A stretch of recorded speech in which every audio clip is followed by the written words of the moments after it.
الحمد لله وكفى وسلام على عباده الذين اصطفى أما بعد فأعوذ بالله السميع العليم من الشيطان الرجيم بسم الله الرحمن الرحيم قل هل يستوي الذين يعلمون والذين لا يعلمون إنما يتذكر أولو الألباب صدق الله العظيم. وقال النبي صلى الله عليه وسلم نضر الله امرأ سمع مقالتي فوعاها فأداها كما سمعها أو كما قال عليه الصلاة والسلام. ناظرین کرام، السلام علیکم ورحمۃ اللہ وبرکاتہ. ندائے منبر کے آج کے پروگرام میں دوبارہ آپ کی خدمت میں حاضر ہوئے ہیں، اور الحمدللہ اللہ سبحانہ و تعالیٰ کا بہت بڑا فضل و کرم ہے، اس کی یہ نعمت عظمیٰ ہے کہ اس نے ہمیں اسلام کی دولت سے نوازا، ایمان کی دولت سے نوازا. لوگ اسلام میں آنے کے بعد یہ کہا کرتے تھے، بعض جہلاء نے یہ بات کہی نبی اکرم صلی اللہ علیہ وسلم کے زمانے میں مدینہ کے اندر، کہ ہماری وجہ سے اسلام کی بہت عزت ہوئی، ہماری وجہ سے اسلام کو بہت فائدہ ہوا. یمنون علیک ان اسلموا، وہ احسان جتلاتے ہیں کہ وہ مسلمان ہوئے. تو اللہ سبحانہ و تعالیٰ نے ارشاد فرمایا قل لا تمنوا علی اسلامکم، کہ میرے اوپر یہ احسان مت جتلاؤ، بلکہ میں نے تمہیں ہدایت دی، اس کا شکر ادا کرو. تو ہم اس نعمت عظمیٰ کا تہ دل سے اللہ سبحانہ و تعالیٰ کا شب و روز شکریہ ادا کرتے ہیں اور کرتے رہیں گے انشاءاللہ تعالیٰ، تاکہ اللہ سبحانہ و تعالیٰ ہماری آخری سانس بھی اسی دین متین کے اوپر ہی ختم ہو اور ہمارا خاتمہ ایمان اور اعمال صالحہ کے اوپر ہو. تو ناظرین کرام، آج کا جو ہمارا سلسلہ ہوگا اور ہمارا جو آج کا جو پروگرام ہے، اس کے اندر فقہ کے بارے کے اندر، اور یہ فقہ کیا چیز ہے اور یہ اختلافات جو وجود کے اندر آئے ہیں اس کی کیا وجہ ہے. تو اس پر انشاءاللہ تعالی آج آپ کی خدمت میں بدستور حضرت دو علماء کرام موجود ہیں ماشاءاللہ.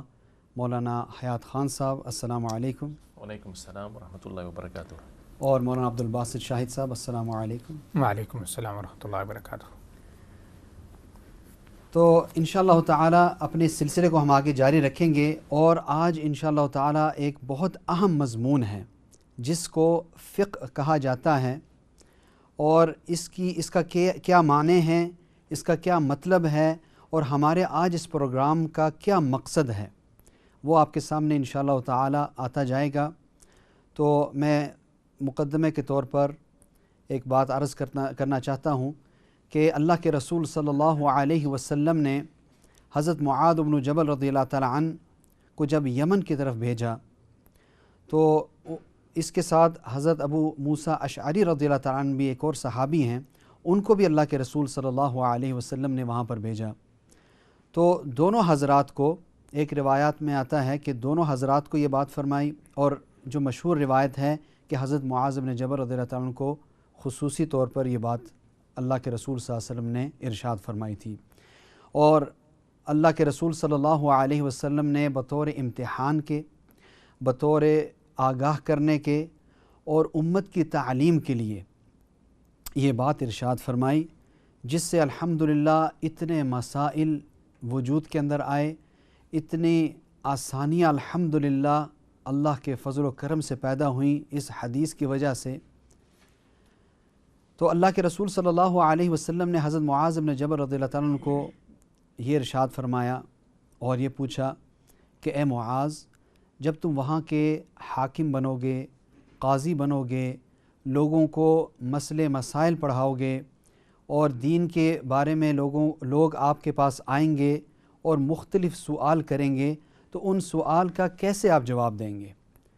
تو معاذ بن جبل رضی اللہ عنہ نے عرض کیا یا رسول اللہ صلی اللہ علیہ وسلم انظر فی کتاب اللہ، کہ میں اللہ کی کتاب کے اندر اس مسئلے کو تلاش کروں گا، اس مسئلے کے اندر غور و خوض کروں گا اور تلاش کروں گا، اگر قرآن پاک سے اس کا جواب مل جاتا ہو تو اگلے کو جواب دے دوں گا۔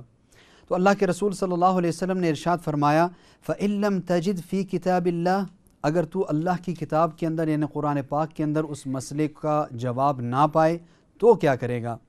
تو معاذ بن جبل رضی اللہ عنہ نے عرض کیا یا رسول اللہ صلی اللہ علیہ وسلم انظر فی سنتی رسول، کہ میں سنت رسول کے اندر میں نبی اکرم صلی اللہ علیہ وسلم کے فرمان اور اللہ کے رسول صلی اللہ علیہ وسلم کے افعال اور اللہ کے رسول صلی اللہ علیہ وسلم کی سنت کے اندر دیکھ کر پھر اس کا جواب دوں گا۔ تو اللہ کے رسول صلی اللہ علیہ وسلم نے پھر ارشاد فرمایا کہ اگر تو اس کو اللہ کے رسول کی سنت میں بھی اگر اس کا جواب نہ پائے تو کیا کرے گا؟ تو معاذ بن جبل رضی اللہ عنہ نے عرض کیا یا رسول اللہ صلی اللہ علیہ وسلم پھر میں اپنے ذہن سے قیاس کروں گا، میں قیاس کروں گا، اپنی عقل سے اس کا جواب قرآن اور حدیث کی روشنی میں دینے کی کوشش کروں گا۔ یہ مطلب تھا حضرت معاذ بن جبل رضی اللہ تعالیٰ عنہ کا۔ تو اللہ کے رسول صلی اللہ علیہ وسلم بے حد خوش ہوئے، مسرت کا اظہار فرمایا، اور اللہ کے رسول صلی اللہ علیہ وسلم نے اللہ کی حمد بیان کی، الحمدللہ الذی وفق رسول اللہ صلی اللہ علیہ وسلم لما یرضی اللہ ورسولہ، کہ تمام تعریفیں اس ذات کے لیے ہیں، اللہ سبحانہ و تعالیٰ کے لیے ہیں جس نے اللہ کے رسول کے قاصد کو، اللہ کے رسول کے ریپریزنٹیٹیو کو، اللہ کے رسول کو یعنی کہ رسول فرما دیا، ریپریزنٹیٹیو قاصد یعنی کہ جس کا مطلب ہوتا ہے کہ اللہ کے رسول کا جو قاصد ہے، جو اللہ کے رسول صلی اللہ علیہ وسلم کی طرف سے جا رہا ہے، اللہ سبحانہ و تعالیٰ نے اس کو اس چیز کی توفیق نصیب فرمائی جس سے اللہ اور اس کا رسول راضی ہیں۔ سبحان اللہ۔ تو معلوم کیا ہوا کہ اللہ کے رسول صلی اللہ علیہ وسلم نے یہ بات ہمیں سکھلائی، اور اس حدیث سے یہ بھی پتہ چل جاتا ہے ہمیں بڑی صاف اور شفاف طور پر کہ تمام چیزیں قرآن پاک کے اندر بے شک اللہ سبحانہ و تعالیٰ نے ہر چیز کا قرآن پاک میں ذکر فرما دیا ہے، اور وہ جنرلی طور کے اوپر اللہ سبحانہ و تعالیٰ نے ہر چیز کا احاطہ قرآن پاک کے اندر ارشاد فرما دیا۔ اب اگر وہ مسئلے کا حل ہمیں قرآن پاک سے نہیں ملتا تو پھر ہم سنت کے اندر دیکھیں گے، تو اگر سنت کے اندر بھی وہ نہیں ملتا، اس لیے کہ زمانے جو ہیں وہ نئے ہوتے جائیں گے، نئی چیزیں ایجاد میں آئیں گی، جیسے اللہ تعالیٰ قرآن پاک میں ارشاد فرماتے ہیں وہ یخلق ما لا تعلمون، کہ اللہ سبحانہ و تعالیٰ ایسی چیزوں کو پیدا فرمائیں گے جن کو اب تک تم نہیں جانتے۔ تو اللہ سبحانہ و تعالیٰ سب کو جاننے والے ہیں، تو اللہ سبحانہ و تعالیٰ نے اللہ کے رسول صلی اللہ علیہ وسلم کے ذریعے سے یہ بات ہم تک پہنچائی کہ اگر مسئلے کا حل قرآن اور سنت کے اندر نہیں تو پھر قرآن اور سنت کے مطابق ہی قیاس کیا جائے گا، اور اس کے بارے میں انشاءاللہ تعالی ہم اپنے علماء کرام سے یہ بات سنیں گے انشاءاللہ۔ اس سے پہلے میں ایک بات عرض کر دوں کہ اسلام کے اندر 4 سورسز ہیں، اس میں کسی کا بھی اختلاف نہیں ہے، سب اس پہ متفق ہیں کہ سب سے پہلے کتاب اللہ ہے، اور یعنی مسئلے مسائل اور فقہ اور جو بھی اسلام کے اعتبار سے چاہے وہ پریکٹیکل ہو یعنی عبادات کے لحاظ سے ہو یا اور چیزوں کے اعتبار سے ہو، اسلام کے ہر مسئلے کا حل آپ کو یا تو کتاب اللہ سے ملے گا یا سنت رسول سے ملے گا یا اجماع سے ملے گا یا پھر قیاس سے ملے گا۔ یہ اجماع جو ہے یہ کس چیز کو کہا جاتا ہے؟ اجماع کہتے ہیں کہ صحابہ کرام رضوان اللہ تعالی اجمعین چونکہ یہ سب سے پہلے مسلمان تھے اور اللہ سبحانہ و تعالیٰ نے ان کو ذریعہ بنایا قرآن پاک ہم تک پہنچانے کا، اور قرآن پاک کے بارے میں اللہ تعالیٰ نے صاف ارشاد فرما دیا لا یأتیہ الباطل من بین یدیہ ولا من خلفہ، کہ قرآن پاک کو نہ آگے سے نہ پیچھے سے، یعنی نہ پہلے نہ بعد میں کوئی باطل چیز اس کو ختم کر سکے گی، اس کو ضائع کر سکے گی، اس کے اندر تبدیلی لا سکے گی۔ لا یأتیہ الباطل من بین یدیہ ولا من خلفہ۔ اور قرآن پاک کی حفاظت کے لیے اللہ تعالیٰ نے صحابہ کرام کو چنا، تو صحابہ کرام ہی کے ذریعے سے ہم تک قرآن پاک اور سنت رسول ہم تک پہنچی ہے۔ تو اگر کسی مسئلے کے اندر ہر صحابی متفق ہوا کسی بھی ایک مسئلے کے اندر تو اس کو اجماع کہا جاتا ہے، اور اجماع جو ہے یہ بھی ایک حجت ہے اسلام کے اندر، اور اس کے بارے میں انشاءاللہ تعالی مزید آگے بات ہم علماء کرام سے سنیں گے انشاءاللہ تعالی۔ تو ابھی اس اپنے سلسلے اور قیاس کے بارے میں بھی انشاءاللہ تعالی آپ کے خدمت میں ہم ساری باتیں پیش کریں گے انشاءاللہ تعالی مثالوں کے ساتھ، تاکہ یہ سمجھ میں آ جائے۔ اور مقصد یہ ہے آج کے اس ٹاپک کا کہ ہمیں یہ پتہ چل جائے کہ جو اختلافات چلے آئے تھے وہ کس وجہ سے چلے آئے ہیں، اور کیا اللہ سبحانہ و تعالیٰ کی منشا ایسی تھی۔ اور پھر دوسری جگہ جب یونٹی کی بات ہم کرتے ہیں کہ اسلام کے اندر جو ہے اللہ تعالیٰ فرماتے ہیں قرآن پاک کے اندر کہ وَاعْتَصِمُوا بِحَبْلِ اللَّهِ جَمِيعًا وَلَا تَفَرَّقُوا، کہ اللہ کی رسی کو مضبوطی سے تھام لو اور تفرقہ اور اختلافات پیدا نہ کرو۔ تو اس آیت کا پھر کیا مطلب ہے، جب کہ ایک طرف تو اتنے اختلافات ہو رہے ہیں تو دوسری طرف اللہ سبحانہ و تعالیٰ کا اس حکم کا پھر کیا مطلب ہے، اور پھر جب اللہ سبحانہ و تعالیٰ کی منشا یہ ہے تو پھر کیوں ایسے مواقع پیدا ہوئے۔ اللہ سبحانہ و تعالیٰ ہی کی طرف سے قرآن پاک ہی کے اندر ایسی آیات ہیں جس کے دو معنی ہوتے ہیں، اور دونوں معانی کے اندر یکساں ہے بالکل، اور احادیث کے اندر بھی اسی طرح۔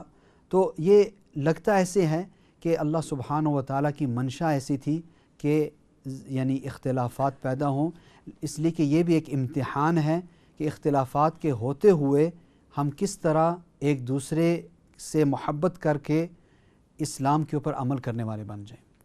تو انشاءاللہ تعالیٰ مولانا حیات خان صاحب سے میں عرض کروں گا انشاءاللہ تعالیٰ کہ فقہ کے اوپر انشاءاللہ آپ بات جزاکم کریں گے اللہ انشاءاللہ۔ جزاکم اللہ۔ بسم اللہ الرحمن الرحیم۔ عجیب الفاظ فقہ۔ فقہ جو ہے فقہ من یرد اللہ بی خیرا یفقہہ فی الدین، یہ حدیث نبوی ہے کہ اللہ تعالیٰ کے پاک پیغمبر نبی کریم صلی اللہ علیہ وسلم نے فرمایا کہ جس کے ساتھ اللہ تعالیٰ بلائی کا ارادہ فرماتے ہیں، اللہ اکبر، جس کے ساتھ اللہ تعالیٰ بلائی کا ارادہ فرماتے ہیں، اچھائی کا، تو اللہ سبحانہ و تعالیٰ اس کو یفقہ فی الدین، دین کے اندر تفقہ عطا فرماتے ہیں۔ تو تفقہ کا مطلب کیا ہے؟ تفقہ کا مطلب یہ کہ سمجھ، فقہ یفقہ باب سمع یسمع، عربی کے اصطلاحات ہیں۔ فقہ یفقہ کا مطلب یہ کہ سمجھنا، اچھی طرح گہرائی تک کسی چیز کو سمجھنا، اس کو کہتے ہیں تفقہ۔ تو جس کے ساتھ اللہ تعالیٰ اچھائی برائی اور یعنی اچھائی کا ارادہ فرماتے ہیں، حدیث کا فرمان ہے، تو اللہ اس کو تفقہ فی الدین عطا فرماتے ہیں۔ تو تفقہ فی الدین آج کا موضوع ہے کہ فقہ کیا چیز ہے۔ فقہ کہتے ہیں، پوری میں آپ کے سامنے امام صاحب کو، امام ابو حنیفہ رحمۃ اللہ علیہ، جس سے یہ تدوین فقہ، جس کا موضوع انشاءاللہ آگے آنے والے ہیں، تدوین فقہ کے فقہ کو کس طرح یعنی اس کے تبویب اور اس کو کوڈیفائی کیسے کیا، تو امام صاحب نے تقریباً 132 ہجری کے بعد اس کو شروع کیا۔ تو امام صاحب فرماتے ہیں کہ فقہ کا مطلب یہ ہے ان کے نزدیک کہ معرفت النفس ما لہا و ما علیہا، کہ ہر انسان کو جاننا، ان چیزوں کو جاننا اور پہچاننا جو اس کے فائدے کی ہیں اور جو اس کے نقصان کی ہیں۔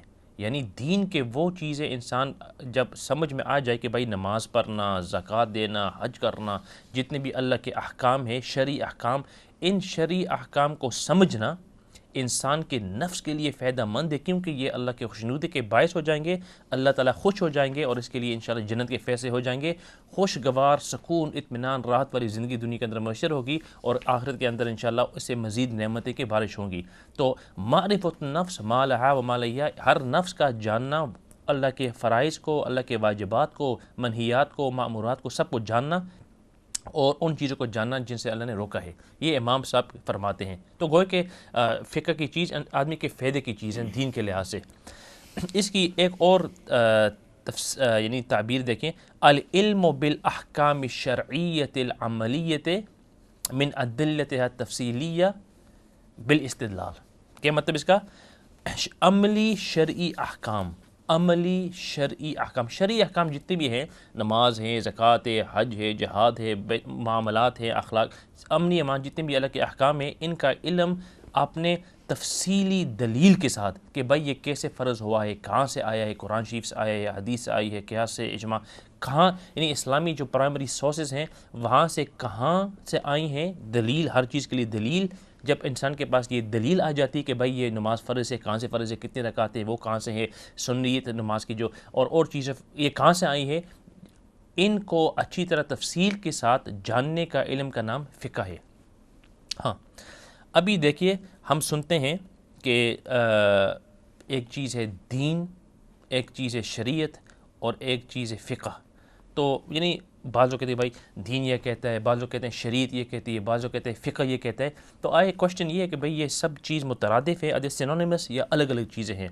تو بتاتا جاؤں دین کی موٹی موٹی چار یعنی حصے ہیں. ایک ہے عقائد، کہ بھائی مسلمان ہیں، ہم اللہ کو ایک مانتے ہیں، نبی کریم صلی اللہ علیہ وسلم کو آخر نبی مانتے ہیں وغیرہ. عقائد سب سے پہلے عقائد کہ لا الہ الا اللہ محمد رسول اللہ، جنت برحق ہے، جہنم برحق ہے، دوزخ برحق ہے، امن ایمان، فرشتے ہیں، یعنی ایمانات، ایمانیات کو کہتے ہیں یعنی کہ عقائد. تو عقائد ایک موٹا سا برانچ ہے، حصہ عقائد دین کا. عقائد کے بعد ہے اخلاق، کہ بھائی دل کے اندر حسد نہیں ہونا چاہیے، بغض نہیں، کینہ نہیں، حب جاہ، حب مال وغیرہ، اس کو سب نکالنا چاہیے. یہ کہتے ہیں اس کو کہتے ہیں اخلاق، دوسرا موٹا شعبہ دین کا. تیسرا کہ معاملات، معاملات یعنی کہ لین دین، اجارہ، اس طرح کی چیز جتنی بھی آئی جاتی ہیں، بزنس کیسے کرنا، حلال کیا ہے، حرام کیا ہے، یہ بھی ایک بڑا حصہ ہے. اور دین کی موٹی موٹی جس کو ہم کہتے ہیں دین یا شریعت، اور تو اس کی بات بتا رہا ہوں. اور چوتھی بات یہ ہے کہ عبادات، عبادات جس سے ہم کہتے ہیں کہ بھائی نماز، زکوٰۃ، حج، یہ جو اللہ تعالیٰ کی طرف سے اعمال ہیں، تو ان سب کا نام ہے دین. تو فقہ کس پر لاگو ہوا؟ ان میں سے فقہ ہم ان چار چیزوں کیا یعنی امنی امان کو شامل کرتے ہیں کہ بھائی یہ سب چیزوں کا نالج اور علم ان کے دلیلوں کے ساتھ کا جاننے کا نام فقہ ہے یا نہیں. فقہ جو ہے شروع میں دین کے جتنے احکام تھے، جتنے یہ میں نے نہیں بتایا کہ اخلاق، عبادات، معاملات، یہ جو جتنی چیزیں تھے، ان سب کا نام شروع میں فقہ کے ماتحت آتا تھا، اور فقہ بول کر ان سب کو گوئے کہ ہم شامل کر لیتے تھے. یہی وجہ ہے کہ امام ابو حنیفہ رحمۃ اللہ نے کتاب لکھی فقہ اکبر. حالانکہ یہ کتاب عقائد کے بارے میں ہے، تو فقہ اکبر اس لیے کہا گیا ہے کیونکہ اس وقت عقیدہ بھی فقہ کے ماتحت تھا. لیکن بعد میں کیا ہوا کہ جو عقائد تھے شروع میں یعنی صحابہ کرام کے وقت کوئی چیز یعنی جو صحابہ کرام دیکھتے نبی کریم صلی اللہ علیہ وسلم کو کرتے ہوئے صلی اللہ علیہ وسلم وہ کر لیتے، کوئی بات نہیں تھی فرض کی، واجب کی، سب کچھ وہ کر لیتے. لیکن بعد میں جب زمانہ آگے بڑھتا گیا تو تدوین کے بعد عقائد کا مستقل علم ہو گیا. تو وہ چار جو چیزیں میں نے بتائی تھی، اخلاق، اعتقاد، عبادات، معاملات، تو عقائد کا علم الگ ہو گیا فقہ سے، اور اس کا نام ابھی ہو گیا علم الکلام. تو جون سی بھی چیزیں عقائد کے متعلق ہوں یعنی اسکولاسٹکس، اس کا نام پھر ہو گیا علم کلام، اور اس کے ماہرین کو متکلمین کہنے لگے. تو وہ چار میں سے ایک نکل گیا. تو فقہ ابھی کوئی کہ ڈزنٹ انکلوڈ دا. اس کے بعد دوسری بات تھی اخلاق، دل کا توازن. بھائی ہم کس لیے یہاں آئے ہیں؟ اللہ کو خوش کرنے کے لیے آئے ہیں. ہماری نماز کس کے لیے؟ ہماری عبادت اور نیکیاں ہم کیوں کرتے ہیں؟ اللہ کی خوشنودی کے لیے. تو یہ دل کے ساتھ تعلق ہے. رفتہ رفتہ وہ اس کا بھی مستقل فن بن گیا، اور اس کا نام تھا علم تصوف. تو علم تصوف اور اس کے ماہرین صوفیاء کرام. تو وہ چار جو چیزیں تھیں، عبادات، اخلاق، معاملات اور عبادات، ان میں سے دو تو الگ ہو گئی، باقی جو دو رہ گئیں یعنی عبادات اور اس کے ساتھ معاملات، یہ جو بزنس ٹرانزیکشن اس طرح کی چیزیں، اور عبادات، نماز، زکوٰۃ، وہ رہ گئی. اب ان پر فقہ کا لفظ صادر آتا ہے انہی دو چیزوں پر. سو وی سے فقہ وی مین عبادات اور وی مین معاملات. اچھا، تو میں نے کہا کہ یہ جو دین کا لفظ ہے اور شریعت، تو کیا دین اور شریعت بھی فقہ ہی کے ساتھ وہی چار چیزوں پر شامل ہے کہ نہیں؟ تو بتاتا جاؤں. دین جو ہے اللہ تعالیٰ فرماتے قرآن شریف کے اندر شرع لکم من الدین ما وصی به نوحا والذی اوحینا الیک، کہ ہم نے آیت ترجمہ کر لوں. شریعت کا یعنی اللہ فرماتے ہیں شریعت کا معنی یعنی شرع لکم من الدین کہ ہم نے تم کو اسی راستے پر رکھا ہے جس کی ہم نے نوح علیہ السلام کو ہدایت کی تھی اور جس کے بارے میں ہم نے آپ کی طرف وہی فرمائی. تو اسے پتہ چلتا ہے کہ دین کا جو لفظ ہے یہ چاروں چیزوں پر شامل ہوتا ہے، عقائد پر بھی، اخلاق پر بھی، عبادات پر بھی اور معاملات پر بھی. تو دین گوئے کہ when we say دین، امنی امان یعنی احکام شریعہ اس کے ماتحت آ جاتے ہیں. اس کے بعد یہ جو شریعت کا لفظ ہے تو کیا شریعت کا بھی یہی معنی ہے جس طرح فقہ کا معنی ہے؟ تو اس کے بارے میں یہ ہے کہ شروع میں شریعت بھی انہی چار چیزوں پر شامل تھا، لیکن بعد میں اور آج تک شریعت سے یہی مراد غالباً یہی ہوتا ہے اکثر پیشتر کہ فقہ کے جو یعنی معاملات اور یہ جو عبادات. تو جب آپ سنیں گے شریعت تو شریعت کا صرف وہ چار جو چیزیں میں نے بتائی تھی، عقائد اور اخلاق اور عبادات اور معاملات، صرف عبادات اور معاملات پر آج کل لاگو ہوتے ہیں جس طرح کے شروع میں فقہ تھا. تو یہ جو دین ہے وہ پورے احکام شریعت پر means all the four things of the دین، عقائد، اخلاق، عبادات، معاملات. اور شریعت جو ہے اور فقہ جو ہے صرف دو چیزوں پر یعنی کہ معاملات اور عبادات پر. تو خیر یہ جو فقہ ہے اللہ تعالیٰ کے نزدیک بہت ہی اور رسول صلی اللہ علیہ وسلم کے نزدیک بہت ہی بڑی چیز ہے. فقہ کے ذریعے جس طرح امام صاحب فرماتے ہیں کہ آدمی پہچان لیتے کہ بھائی اس کے فائدے کی چیز کیا ہے اور اس کے نقصان کی چیز کیا ہے. اور فقی جو ہوتے ہیں مفتیان کرام، عجیب عجیب مفتیان کرام گزرے ہیں. ہم سنتے ہیں الفاظ مفتی کا کہ بھائی یہ آدمی مفتی ہے، تو اگر ہم دیکھیں تو کتنے مفتی تھے نبی کریم صلی اللہ علیہ وسلم کے زمانے میں. حضرت عمر رضی اللہ عنہ بڑے مفتی تھے، حضرت ابو ہریرہ، حضرت عائشہ صدیقہ بھی بڑی مفتیہ تھی. بڑے مفتی ان لوگوں کو کہتے ہیں جن کا تعلق اور جن کا اسپیشلائزیشن فقہ کے ساتھ ہوتا ہے. اور فقہ ہم نے بتایا کہ دین کی عبادات ہیں اور معاملات ان کے ساتھ تعلق ہے. بلکہ ایک اور بات جلدی بتا لوں کہ یہ جو قرآن شریف کے اندر تقریباً 500 آیات ہیں جو صرف احکام کے بارے میں ہیں. تو ان احکام کے بارے میں یعنی اگر دیکھیں تو ان کے اندر دو قسم کے احکام ہوتے ہیں. تو سمجھیں فقہ احکام کے بارے میں، احکام کہ کیا عبادت کے اندر کیا مسئلے ہیں، کیا انجنکشنز ہیں کہ نماز کے اندر کوئی اگر غلطی کی تو بھائی کیا ہونا چاہیے، اور معاملات کے اندر. تو یہ جو 500 آیتیں ہیں جن قرآن شریف کے اندر جن کے اندر خاص احکامی ڈیٹیلز ہیں، تو ان کے دو قسم کے مضمون ہیں. اول مضمون وہ ہے جو حقوق اللہ ہوتے ہیں یعنی اللہ کے حقوق. تو اس کی بھی دو قسمیں ہیں، حقوق اللہ کی بھی دو قسمیں. ایک وہی قسم جو اللہ تعالیٰ کے ساتھ اور بندے کے ساتھ تعلق ہے جیسے کہ نماز ہو گیا، روزہ ہو گیا اور اس کے احکام. اس کے علاوہ نمبر 2 جو ہے یعنی یہ جو حقوق العباد کی نمبر 2 قسم ہے وہ چیزیں ہیں کہ اللہ کے ساتھ بھی بندے کا تعلق ہے لیکن تھرڈ پارٹی کا بھی ہے. جیسے کہ زکوٰۃ ہو گئی کہ کسی اور کو بھی دینا ہے، اللہ کے لیے دے رہے ہیں لیکن اس کا تعلق لوگوں کے ساتھ ہے. صدقہ اسی کا بھی تعلق وہ اللہ کے لیے دے رہے لیکن بندوں کے ساتھ تعلق ہے. اور تیسری بات جس طرح جہاد ہے بھائی اللہ کے لیے کرے لیکن اور لوگوں کو بھی اس کا تعلق ہوتا ہے. تو یہ دونوں قسمیں حقوق اللہ کے ساتھ ہیں. اور اس کے آخری جو تیسری قسم ہے بلکہ دوسری قسم وہ ہے حقوق العباد. حقوق العباد کے بندوں کے مابین جو تعلقات ہوتے ہیں. تو اس کا دائرہ ذرا وسیع ہے. اس کی 3 قسمیں ہیں. پہلی قسم یہ کہ جو گھر کے اندر مسائل ہوتے ہیں، اس کے اندر طلاق ہو گئی، نکاح ہو گیا، وراثت ہو گئی. وہ جو 500 آیتیں تھی نا میں نے بتایا اس کی نکھیر کر کے کہ اس کی دو قسمیں ہو گئی، ایک ہے حقوق اللہ اور ایک حقوق العباد. تو اب حقوق العباد کی 3 قسمیں. اول کے جو گھروں کے اندر مسائل ہوتے ہیں اس کے بارے میں اللہ نے فرمایا خلا ہو گیا، طلاق ہو گئی، نکاح وغیرہ. اور نمبر 2 اس کے علاوہ وہ ہے کہ جس طرح آدمی انہیں کرتے ہیں کہ معاملات آپس میں معاملات یعنی بزنس اور اجارہ اور اس طرح کی یعنی ٹرانزیکشن کے بارے میں وہ آیتیں ہیں، وہ احکام ہے. اور تیسرا کہ جو سیاسی آیتیں سیاسی یعنی احکام، کیونکہ اسلام جو ہے پورا عجیب مذہب ہے کہ کتنا یعنی دنیا پر اسلام نے حکومت کی، یعنی افریقہ سے لے کر مصر سے لے کر ترکستان سے لے کر اندلس اسپین تک. تو ظاہر بات ہے کہ سسٹم تو مضبوط ٹھوس تھی، اسی واسطے اس نے یعنی مسلمانوں نے حکومتیں چلائی. بیوروکریسی اور انٹرنیشنل ریلیشنز اور ملکوں کے ساتھ. تو اس کے احکام وہ 500 آیتوں کے تیسرے قسم کے اندر آتے ہیں کہ جہاں اللہ تعالیٰ نے ہمیں بتایا کہ بھائی معاہدے کے بارے میں اور سیاست کے بارے میں اور کیسے نظام چلانا چاہیے. تو یہ سب کے سب فقہ کے اندر آتے ہیں. اور پھر اس کا فائدہ یہی ہے کہ معرفت النفس ما لها وما علیہا، کہ انسان جان لیتا ہے کہ اس کے فائدے کی چیزیں کیا ہیں اور نقصان کی چیزیں کیا ہیں. اس کا نام فقہ ہے. سبحان اللہ، پورا آپ نے خلاصہ ماشاءاللہ بیان فرما دیا اس کے اندر.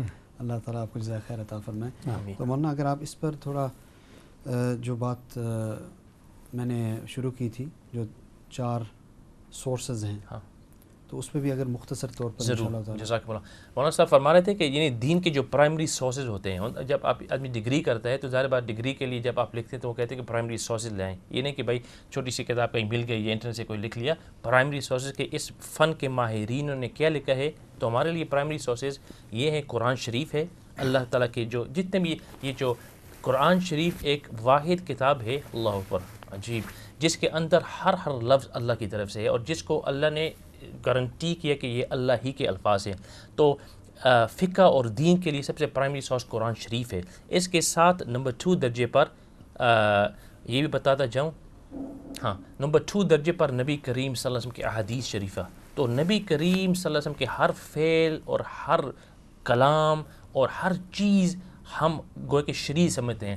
تو آپ کہہ سکتے ہیں کہ چلو نبی کریم صلی اللہ علیہ وسلم تو افضل البشر تھے، سب سے بہترین انسان تھے، لیکن انسان تو تھے. تو شاید غالباً اگر یعنی کوئی بات کہہ دے دنیا کے لحاظ سے تو کیا وہ بھی شریعت کا حجت ہے؟ تو ہم کہتے ہیں ہاں، کیونکہ تفریق کرنا بڑا مشکل ہے.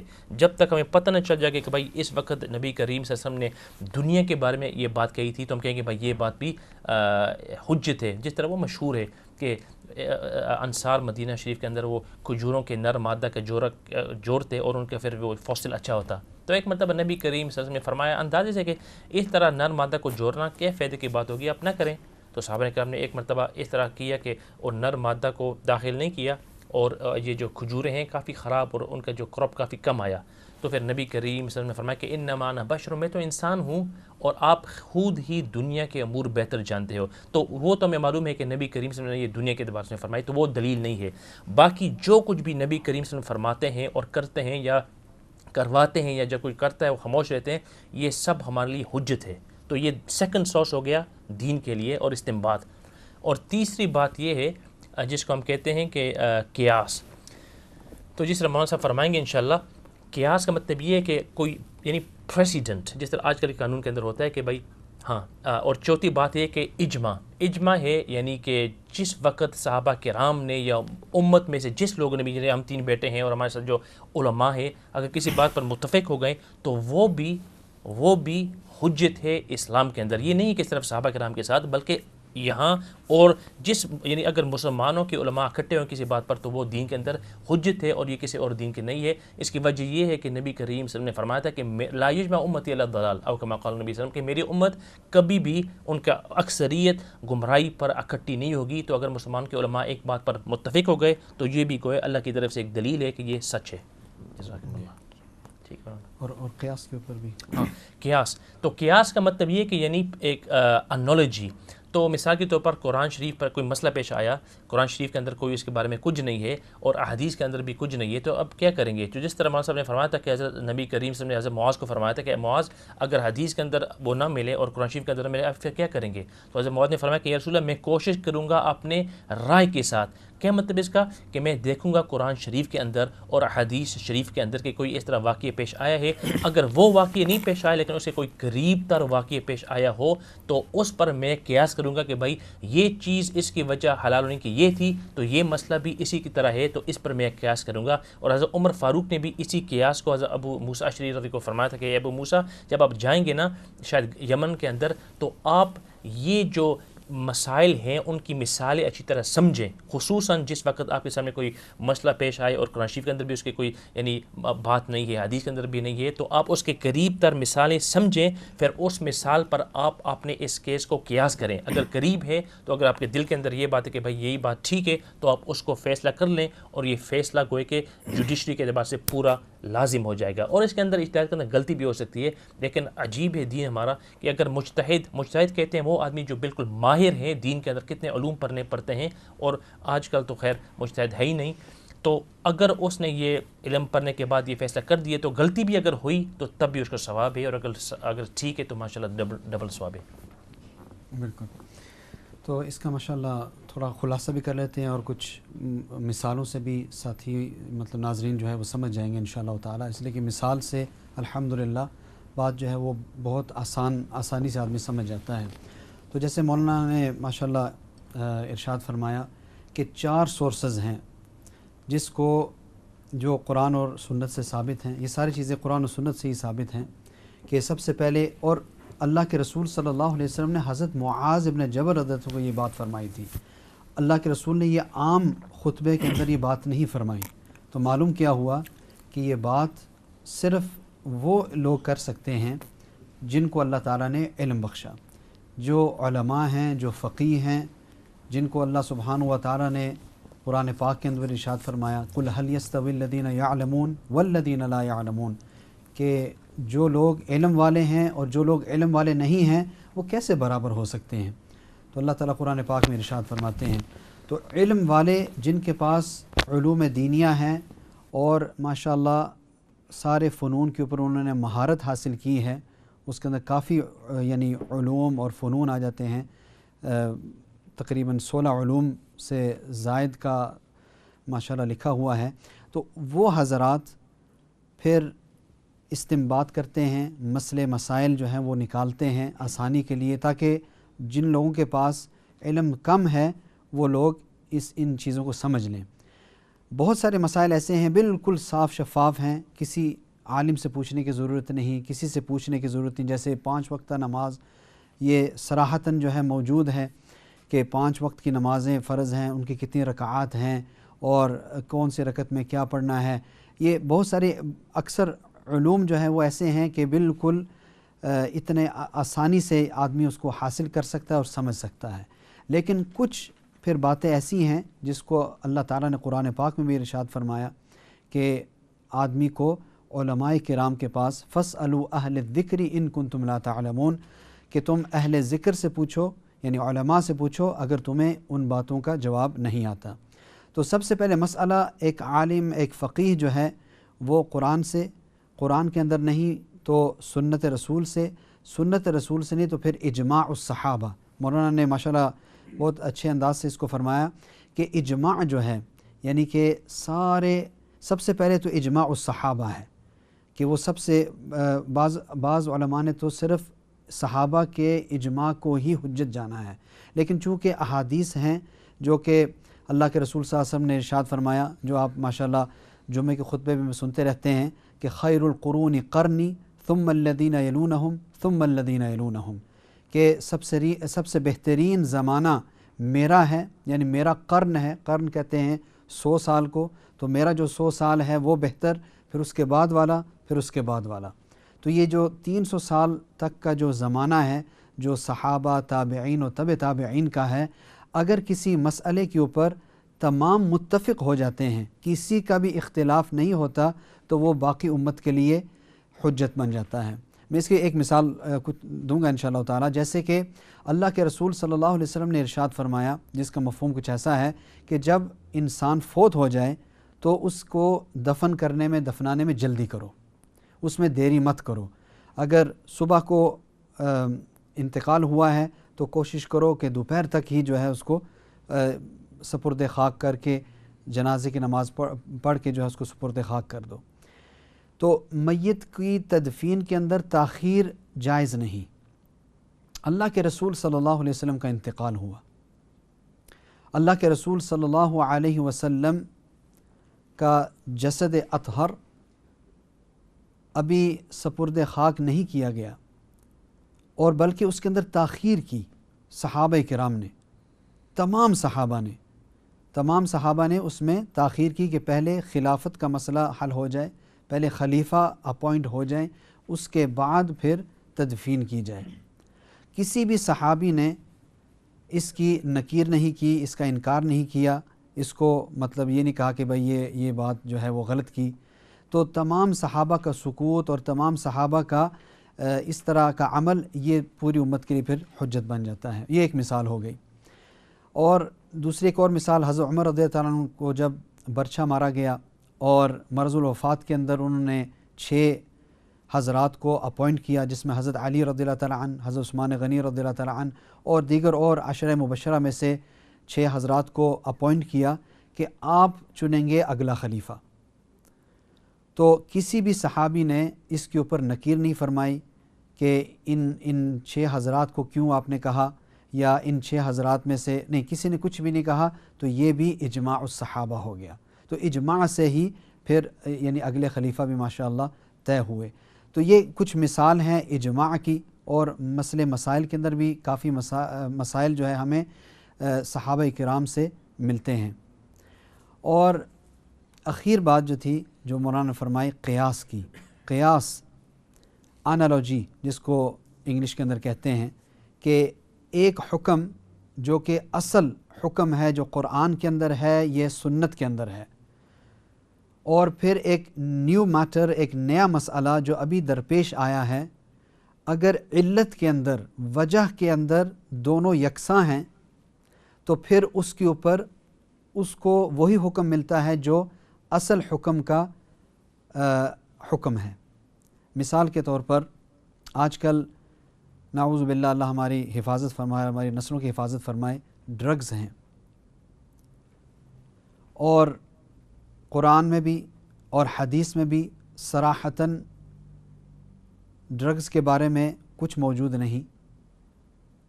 ہاں، قرآن پاک کے اندر خمر کا ذکر آیا ہے، احادیث کے اندر بھی خمر کا ذکر آیا ہے، اور ہر وہ نشہ والی چیز، تو چونکہ علت اس کے اندر بھی وہی ہے کہ یہ بھی نشہ کرنے والی ہے، تو لہٰذا اسی وجہ سے وہ اصل حکم کے اوپر جا کر اس کو قیاس کیا گیا، اور علماء کرام نے ڈرگز کو بھی حرام کر دیا.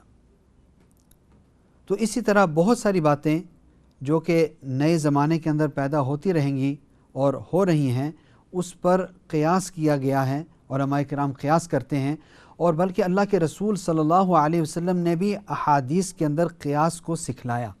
میں کچھ مثالیں یہ بھی انشاءاللہ تعالیٰ دیتا ہوں کہ اللہ کے رسول صلی اللہ علیہ وسلم کو ایک صحابیہ نے حج کے موقع پر یہ پوچھا، یا رسول اللہ صلی اللہ علیہ وسلم، میرے والد صاحب دنیا سے چلے گئے ہیں اور انہوں نے حج نہیں فرمایا، کیا میں ان کی طرف سے حج کر سکتی ہوں؟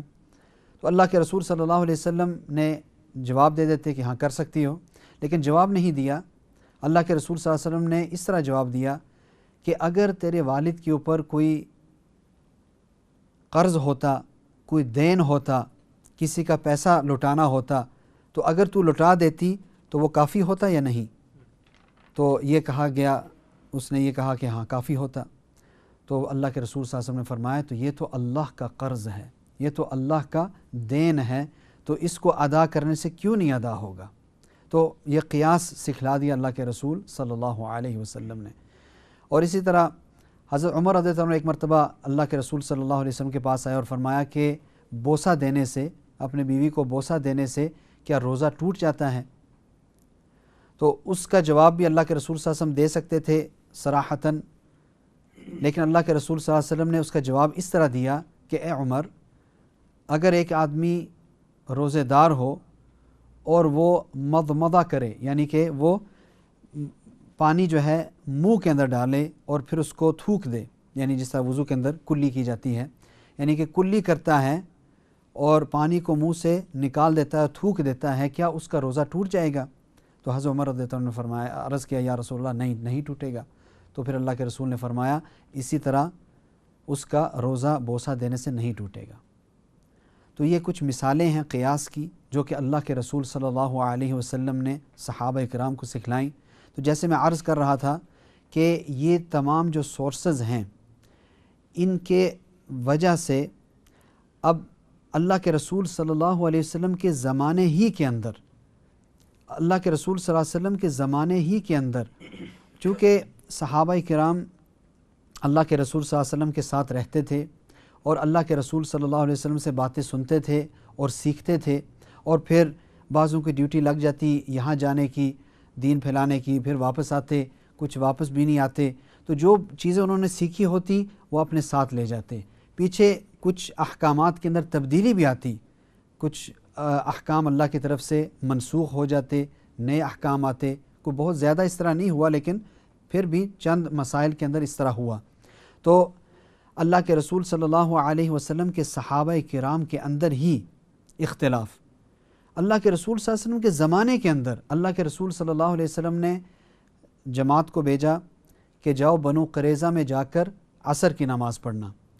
تو جب صحابہ کرام نکلے تو عصر کا ٹائم ہو گیا، تو ایک گروہ نے کہا کہ ہم تو عصر کی نماز ابھی پڑھیں گے۔ اللہ کے رسول کا یہ مطلب تو نہیں تھا کہ نماز کو قضا کر دو، اللہ کے رسول کا مطلب یہ تھا کہ نماز یعنی کہ کوشش کرو کہ وہاں پر جا کر نماز پڑھنے کی، اور اگر ایسا نہیں ہو سکتا تو پھر یہاں ہی ہم نماز پڑھ لیں گے۔ دوسرے گروہ نے کہا نہیں، دوسرے گروہ نے کہا کہ نہیں، ہم جو ہے وہاں جا کر ہی نماز پڑھیں گے۔ تو اس کے بارے میں انشاءاللہ تعالی بریک کے بعد میں آپ کو مزید اس کے بارے میں انشاءاللہ ہم بات کریں گے۔ السلام علیکم ورحمۃ اللہ وبرکاتہ۔